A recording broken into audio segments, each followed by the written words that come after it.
Welcome to Spirit Gathering. I'm Danny. And I'm Carlos. And today we're going to continue our 21 episode series on Mindfulness Dialogue in order to learn skills that we need to become a new we. In these first episodes, we're focusing on connecting, which is the first stage of a mindfulness dialogue. Today, we're going to look at story and self. And what we mean is that there is a deeper, truer self that we all have, even if we forget it along the way. This self resides, as it were, in our stories, in memories that live inside us, waiting for us to remember. One other thing that is really important in terms of connecting is that when we share these stories and this self, we connect in a much deeper way. So, with that all said, let's get started.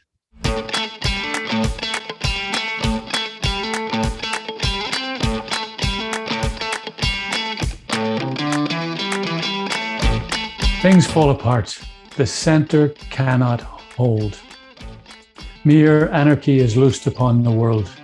The blood-dimmed tide is loosed, and everywhere the ceremony of innocence is drowned. The best lack all conviction, while the worst are full of passionate intensity. Surely some revelation is at hand.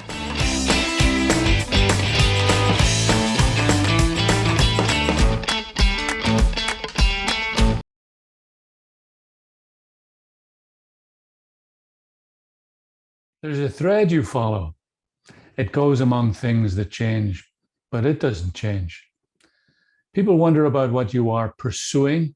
You have to explain about the thread, but it is hard for others to see.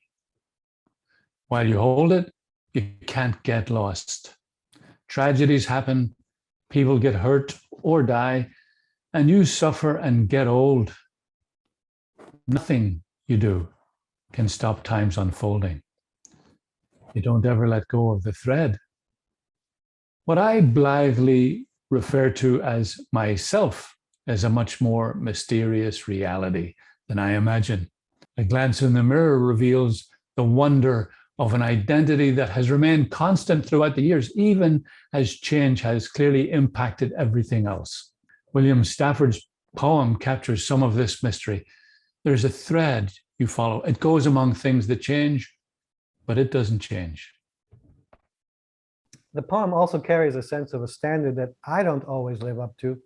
Be yourself, your true self. This is probably something we were told by parents and teachers that it's the right way to live. There have certainly been times when I knew I was not being true to myself, just as there have always been moments when I would rightly say, this is what I was born for. This is why I'm here. Often this realization came in difficult situations like loss or failure, what we have called cosmic nudges, when life broke in and we found ourselves saying something like, now I know what's important. There is an implication that there are things that prevent me or leads me away from doing the right thing and living this true self. In certain circumstances, my true I, thrives and unfolds. In others, not so much. But it would seem that we have little or at least less control than we think over this aspect of our lives. It is like the soil in which a seed is planted. If the soil is good, the results are good. If bad or inadequate, the results follow suit. When I appreciate the challenging situations that so many are born into, I can better understand why they think and act as they do. As one writer put it, we are more sinned against than sinning. A related aspect is the insight that many of the spiritual traditions teach. Unless a seed dies, it remains only a seed. But if it dies, it grows and produces fruit. In a sense, then, the way I become myself is by letting go of a separate identity and expanding through relationship with the world around me.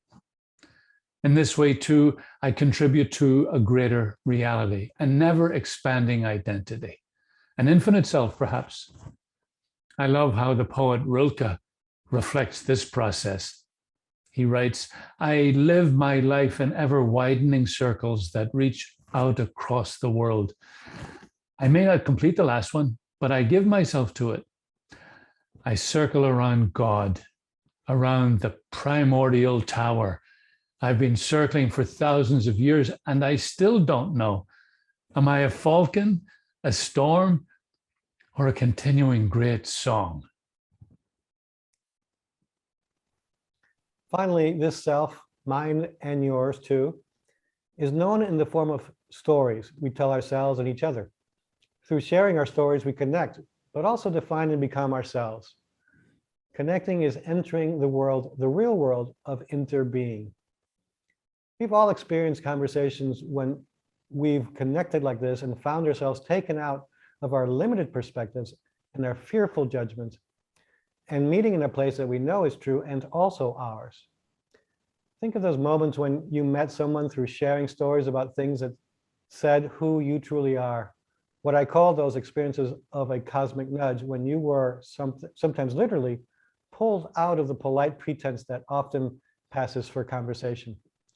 In these moments, there was a visceral connection and a deep sense of empathy that bound us together. Most of us had the experience of falling in love, falling out of our self-protecting biases and out of the fearful generating assumptions that generally shape our interactions.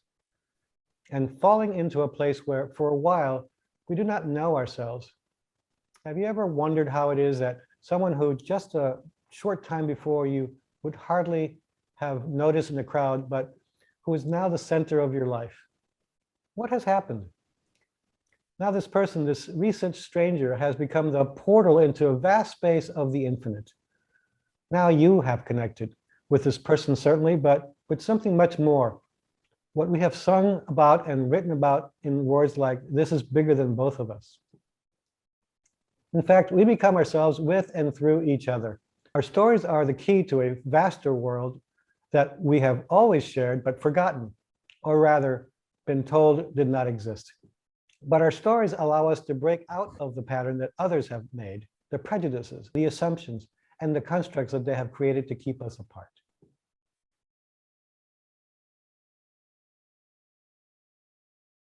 So it would appear that real life is about constantly falling in love.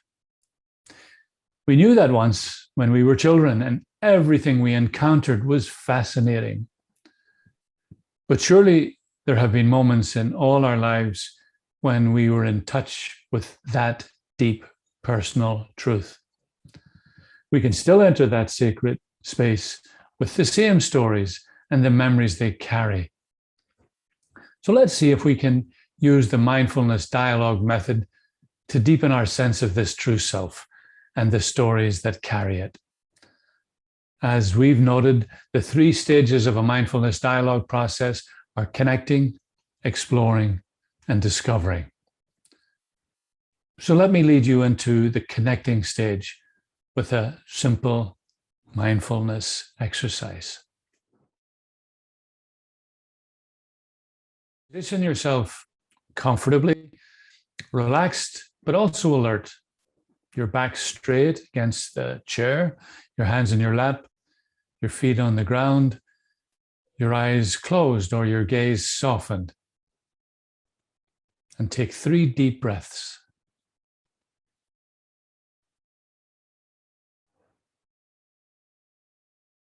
In through your nose and out through your mouth.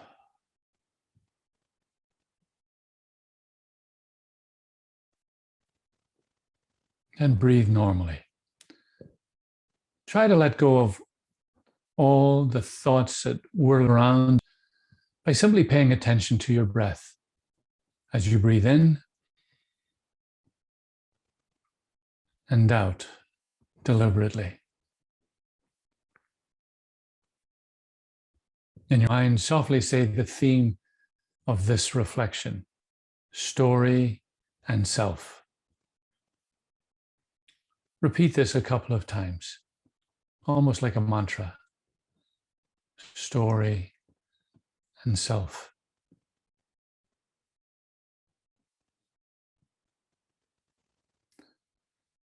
Now listen for a time, a memory, when you found yourself saying, now I know what's important. As we noted earlier, often this was a moment when life broke in, a kind of cosmic nudge, and brought you to your knees before the God of your own truth, your own true self. A time of loss or pain or despair, even. That was also a time of revelation. See if you can feel that moment for a while. I will mind the time for you.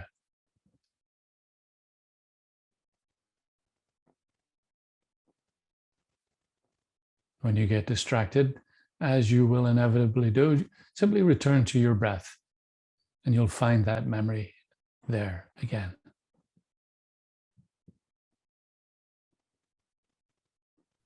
Now I know what's important.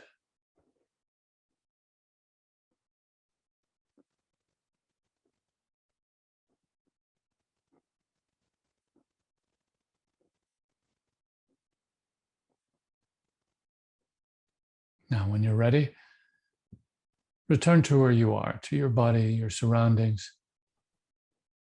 Feel where you are now. Listen to that voice of your true self and what it says to you. Feel perhaps the sense of relief that it brings and gratitude.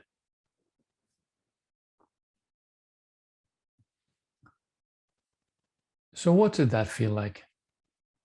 What did you experience? What moved in you? Carlos and I will share some of the thoughts and emotions that moved through us, just to show you how normal and easy this can be. So Carlos, what stirred in you? You know, Danny, what stirred in me, I found myself going back to college. And I remember sitting in a class. It was a comparative religion class. And it's the first time I had heard about religious existentialism. And it just clicked to me. It just was something that just put so many pieces of the puzzle that I was holding at the time together. And I won't go into the details. It's too long of a story, but there was a clarity that I learned, or I felt, which is where this exercise took me. It's this clarity that was clear that to me, something about my path forward. And it's a path I've been following ever since. It really was a pivotal moment where I feel I found my path. I found who I really was, or who I was meant to become. That's where it took me. Thank you for that. What about you, Daddy? Well, I find it interesting. I find myself full of memories, and that's probably not the best thing, but that's what happened. First, I found myself back in my own childhood in Belfast, where I grew up, at the edge of the city, where there were only fields behind us. And as a little boy, I had such fun on my own, as well as with other kids, wandering through these fields and climbing these trees. It felt blissful. So there was a part of me that clearly is still there. And that's what bubbled up first. As I said, I know there were other memories beginning to impinge, because I felt a little bit of the burden of the mandate here to allow a memory to surface. But first of all, it was wandering the fields of my childhood. Anything else stirring you? Well, I'm just reflecting that both of our memories are joyful. You know, the bliss of wandering through the field and the clarity of purpose. These are joyful times. It's funny you say that, because as I said to you, I could feel a number of memories bubbling around in me. And where I went to next actually was the time my father died. And of course, that's not quite the same joy. And yet there was something very powerful and comparable in it in some ways, because I did find myself in Ireland. Death is made very present. We bring someone who has died home The coffin sits there in the house like for 2 days while people come and pay their respects, as we say.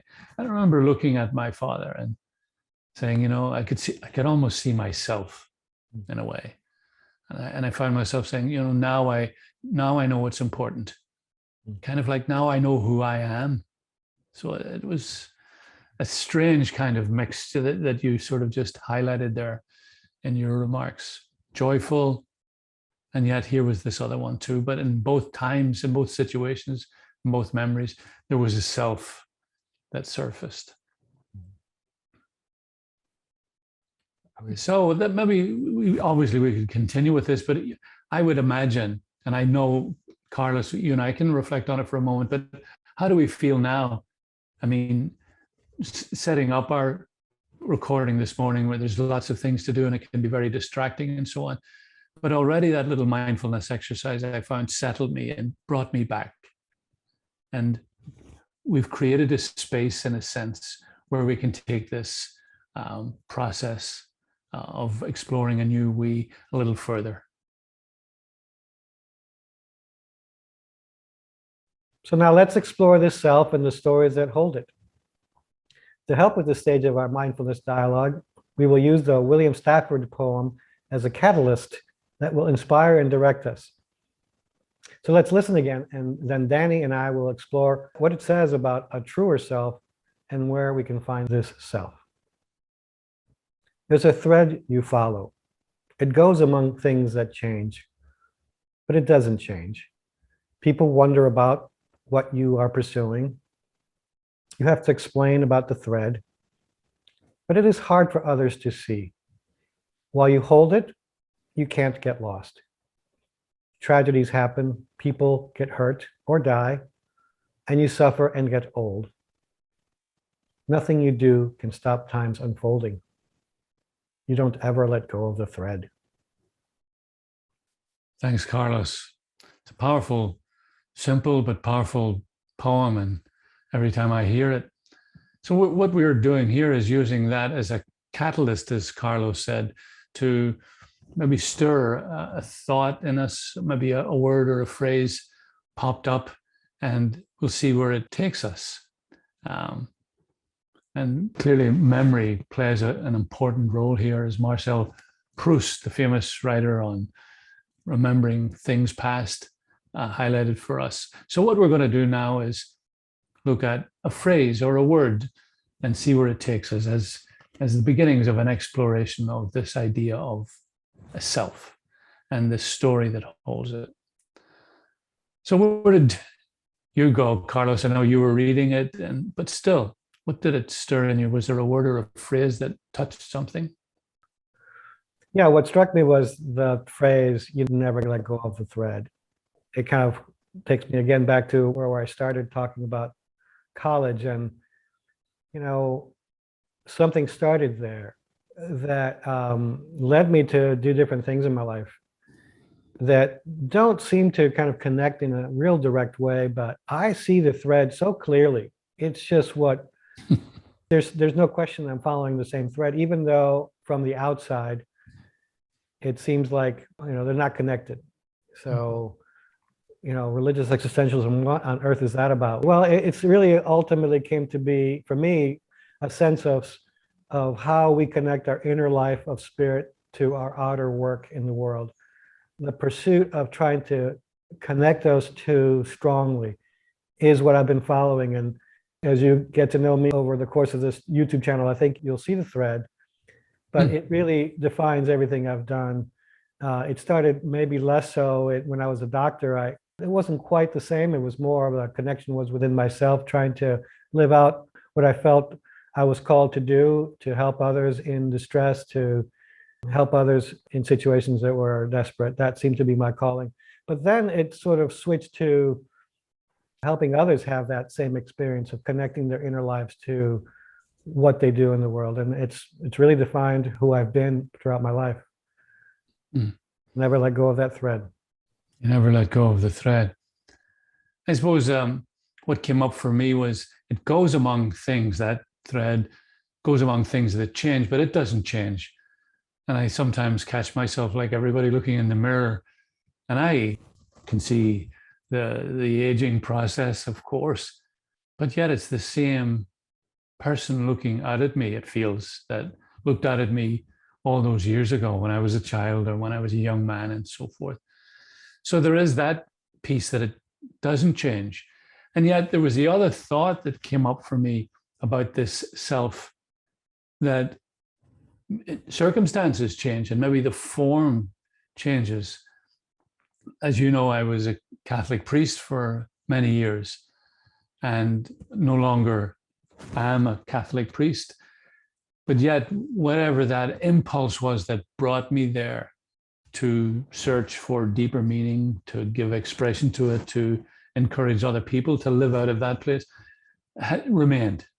And maybe that was the essence of it.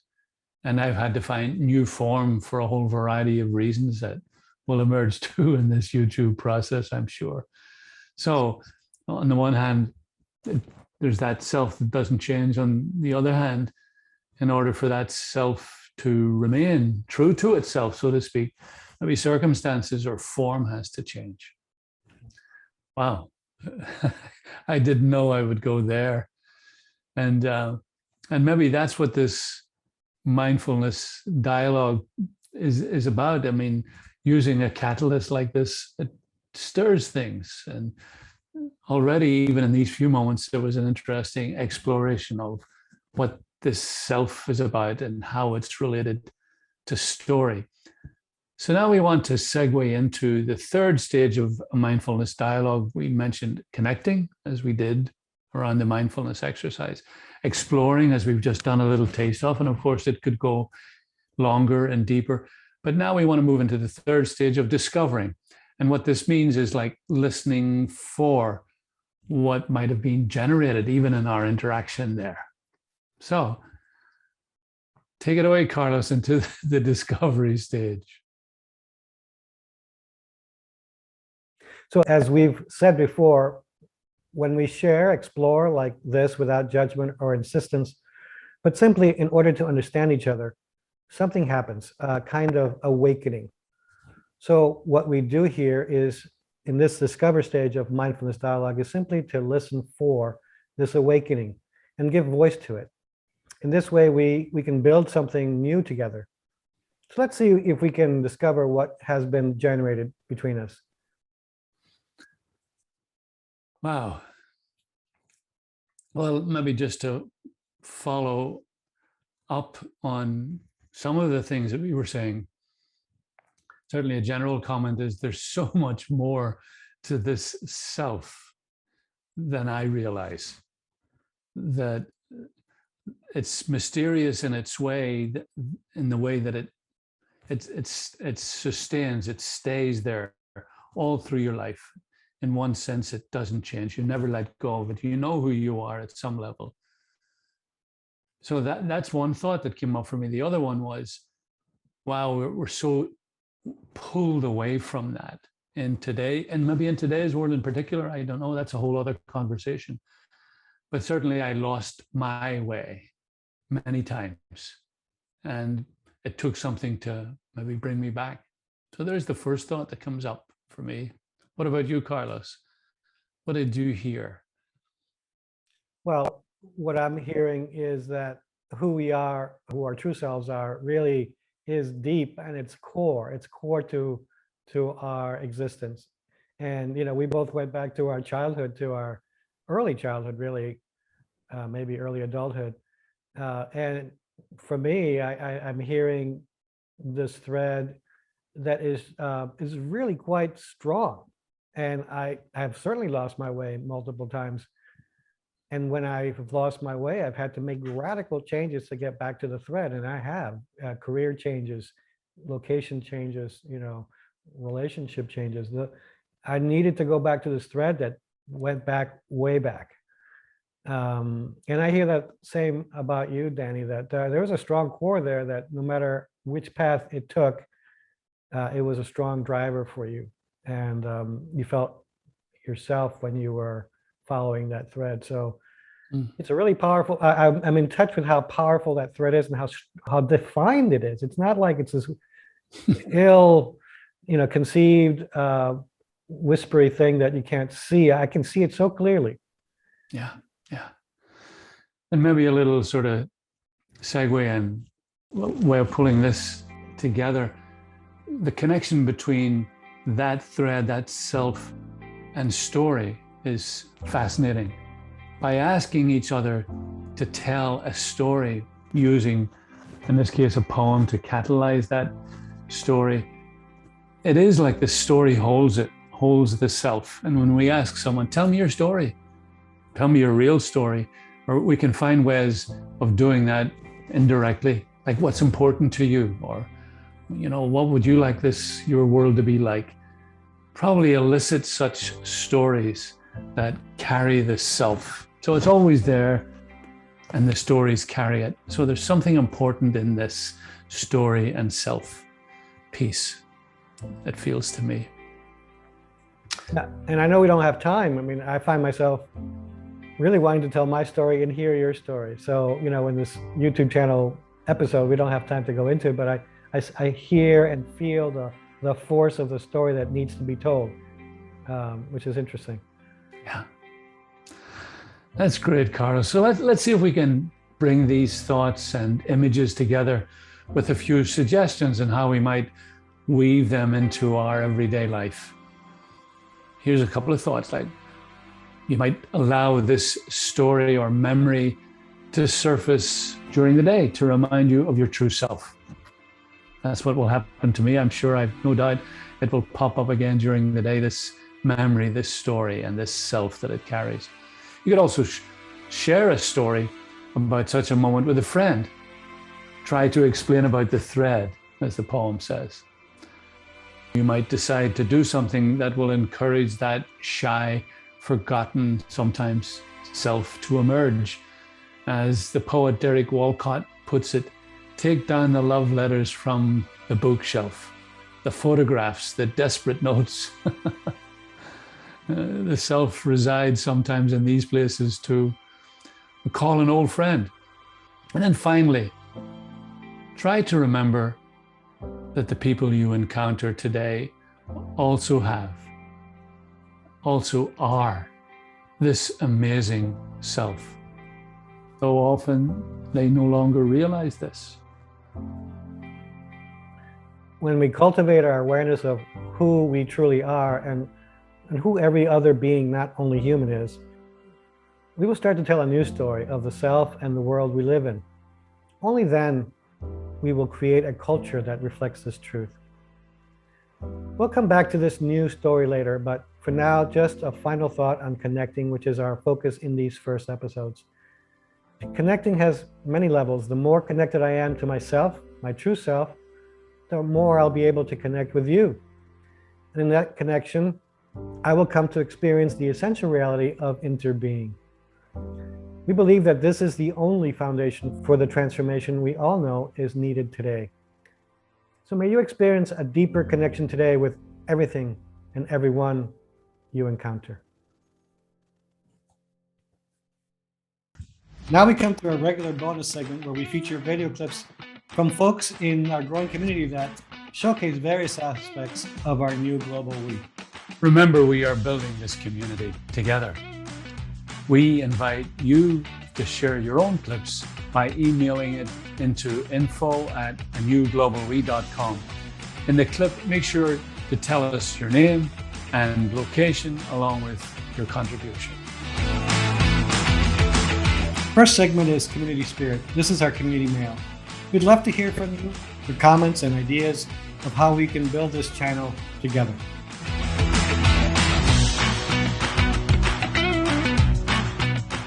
And now, Kindred Spirits, we want to know you.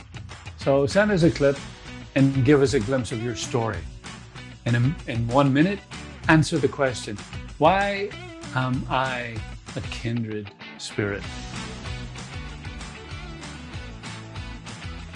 The next segment we call Spirit Moods. What are the new initial insights, ideas, and inspirations that are emerging for you as you tune into this channel? Tell us about them. This segment is called Distilled Spirits. or spirit warriors. So tell us the story of who you are, how you are applying mindfulness dialogue with your local communities. This next segment is called Free Spirits. How else are you telling our story? Through poems, spoken word, visual arts? Please share them to help us create our emerging story of being a we. Hello again. My name is Lucas Smeraldo. I am a poet talking to you from Tacoma, Washington, and affiliated with the program that is hosted by Danny and Carlos, Getting to the We. And the second piece I'd like to share with you tonight was inspired by a story that I heard on NPR around a couple, an immigrant couple that was speaking their native language of Somali, I believe, and were attacked in a diner. And I thought about this particular incident and how it's connected to a larger dynamic that occurs throughout this country and beyond, which is violent, both physical and other ways of othering and ostracizing those that feel like they don't belong, feel like they are not a part of who we are. And that can become extreme, and it can become systemic, and it can happen to people from a wide variety of belief systems and identities. And it also can be systemic. So this particular piece, which I am going to share with you right now, is Warrior. And this is Warrior 2, which is a yoga pose that's a part of a sequence. And I thought about those who stand in their truth. Look at that image there. It's actually based on a friend of mine, Kahira Walker, who's a yoga practitioner, the illustration. But those who stand in their truth, and the reward and sense of not betraying your sensibilities, but also risking losing membership. That loss of membership is not based on a card or a sheet of paper. It's based on unspoken, unwritten, but very, very clear parameters of who belongs who and who doesn't within an affiliation. The one that I think about often is around race membership, and that as a white person, there are things that in many circles I can or should not say in regards to questioning what's happening around me. And it takes some courage to speak in that moment. And it takes even more artful skill to speak in that moment and to not do the very thing that I'm asking others not to do, which is to expel or to marginalize or dismiss someone who has a different point of view from my own. When we don't do that, it can become extreme, and violence is the end result. So here's what I wrote in a particular voice to address this. Again, inspired by Warrior 1 or Warrior 2. You have no idea how alone this gets. How quick my friends of 1,000 days and dinner tables, a Thursday Bible and barbecue Sunday can traitor me into the garbage call. Where I tremble at this stand, my scalp does not smell sweet, sweats ammonia, muscles scream, fast twitch sprint while somehow I stay at lunge route. I rose in the land of othering, of smile violence, of such a vile naming of this and hidden flags, of a diner mug smashed into an immigrant's skull for the language crimes of a refugee, and these violations took their toll on my neutrality, until my shoulders unwillfully spread like the shelf of Christ, all arms and heaving chest, and I could not stop my body from pointing yes to simple decency. But you have no idea how alone this gets. how the heartland stops beating in one arrhythmic sweep, and I am but my fingertips praying faith with nothing but my heels to read the magnets, and hope, my precious metal, points me north. As you look at this image, think of the fingertips as the prayer, as the possibility in the distance. Look at this yoga practitioner, this illustration of heels rooted deep into the earth and taking a stance and opening up one's chest and body in vulnerability. And think about what that means for you. Think about those moments that you might be invited to take a stand in support of creating a broad community of us and interrupting the othering that happens so often in so many of our circles. And if you can, from time to time, evoke this stance in those spaces. Thank you.